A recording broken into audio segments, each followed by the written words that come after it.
Smartphone কিনতে বিনা সুদে ঋণ পাচ্ছেন ৪১,৫০১ জন শিক্ষার্থী। দেশের সরকারি এবং স্বায়ত্তশাসিত বিশ্ববিদ্যালয়গুলোর ৪১,৫০১ জন অসচ্ছল শিক্ষার্থীকে বিনা সুদে ৮,০০০ টাকা ঋণ দেওয়ার সিদ্ধান্ত নিয়েছে বিশ্ববিদ্যালয় মঞ্জুরি কমিশন। বিশ্ববিদ্যালয় খোলার পর অথবা অধ্যয়নকালীন ৪টি কিস্তিতে বা এককালীন আসল টাকা শিক্ষার্থীরা পরিশোধ করতে পারবেন। বুধবার ইউজিসির চেয়ারম্যান অধ্যাপক কাজী শহীদুল্লাহর সভাপতিত্বে ভার্চুয়াল এক সভায় এই সিদ্ধান্ত নেওয়া হয়। সভায় ইউজিসির অন্যান্য সদস্যসহ সংশ্লিষ্ট কর্মকর্তা উপস্থিত ছিলেন। করোনাভাইরাস সংক্রমণের কারণে গত ১৭ মার্চ থেকে দেশের সব শিক্ষা প্রতিষ্ঠান বন্ধ রয়েছে। সরকারের সর্বশেষ ঘোষণা অনুযায়ী এখন পর্যন্ত ১৪ নভেম্বর পর্যন্ত ছুটি থাকবে। অনিশ্চিত এই পরিস্থিতিতে গত ২৫ জুন ইউজিসির সঙ্গে বিশ্ববিদ্যালয়গুলোর এক সভায় অনলাইনে ক্লাস নেওয়ার সিদ্ধান্ত নেওয়া হয়। এরপর জুলাই থেকে দেশের সরকারি ও স্বায়ত্তশাসিত বিশ্ববিদ্যালয়গুলোতে আনুষ্ঠানিকভাবে অনলাইন ক্লাস শুরু হয়। কিন্তু ক্লাস শুরুর পর শিক্ষকরা দেখতে পান বিভাগ ভেদে প্রায় অর্ধেক শিক্ষার্থী অনলাইনে ক্লাসে অংশ নিচ্ছেন না। শিক্ষার্থীদের দেওয়া এই তথ্য বলছে ডিভাইস ও ইন্টারনেট খরচের সমস্যার কারণেই মূলত শিক্ষার্থীদের বড় অংশ ক্লাসে যোগ দিচ্ছেন না। অনেকেই অনাগ্রহও আছে। পাশাপাশি প্রত্যন্ত অঞ্চলে থাকা অনেক শিক্ষার্থী ইন্টারনেট সংযোগের সমস্যার কারণে ঠিকমতো ক্লাসে অংশ নিতে পারছে না। এছাড়া অনলাইনে কেবল ক্লাস হচ্ছে, পরীক্ষা নেওয়া সম্ভব হচ্ছে না, ফলে সেশন জট হচ্ছেই।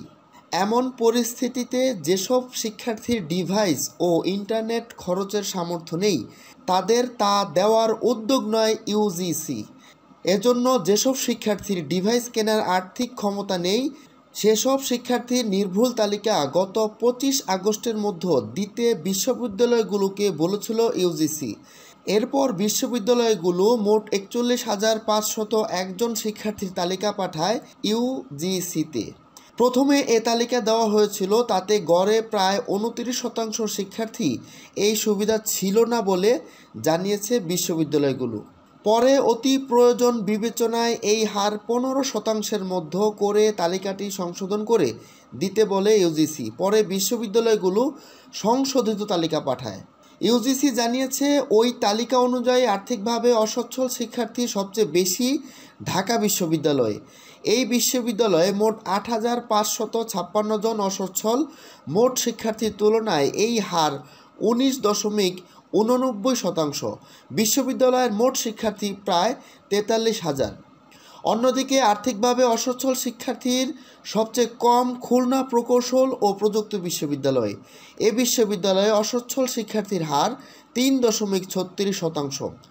ইউজিসি সূত্রে জানা গেছে, ১৫% বা তার বেশি অসচ্ছল শিক্ষার্থীর তালিকা দিয়েছে এমন বিশ্ববিদ্যালয়ের মধ্যে রয়েছে ঢাকা বিশ্ববিদ্যালয়, বাংলাদেশ প্রকৌশল বিশ্ববিদ্যালয় বুয়েট, চট্টগ্রাম বিশ্ববিদ্যালয়, জাহাঙ্গীরনগর বিশ্ববিদ্যালয়, গাজীপুরে অবস্থিত বঙ্গবন্ধু শেখ মুজিবুর রহমান কৃষি বিশ্ববিদ্যালয়, জগন্নাথ বিশ্ববিদ্যালয়, বাংলাদেশ টেক্সটাইল বিশ্ববিদ্যালয়, বঙ্গবন্ধু শেখ মুজিবুর রহমান মেরিটাইম বিশ্ববিদ্যালয়, নেত্রকোনায় অবস্থিত শেখ হাসিনা বিশ্ববিদ্যালয় এবং বঙ্গমাতা শেখ ফজিলাতুন্নেসা মুজিব বিজ্ঞান ও প্রযুক্তি বিশ্ববিদ্যালয়।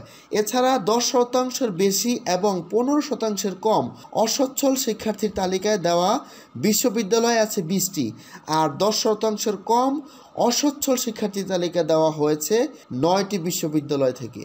বর্তমানে সারা দেশে 46টি সরকারি ও স্বায়ত্তশাসিত বিশ্ববিদ্যালয় রয়েছে। ইউজিসি জানিয়েছে, এগুলোর মধ্যে জাতীয় বিশ্ববিদ্যালয়, উন্মুক্ত বিশ্ববিদ্যালয়, ইসলামী আরবি বিশ্ববিদ্যালয় এবং 4টি মেডিকেল বিশ্ববিদ্যালয়ের তথ্য তাদের উদ্দেশ্য অনুযায়ী প্রয়োজন নেই।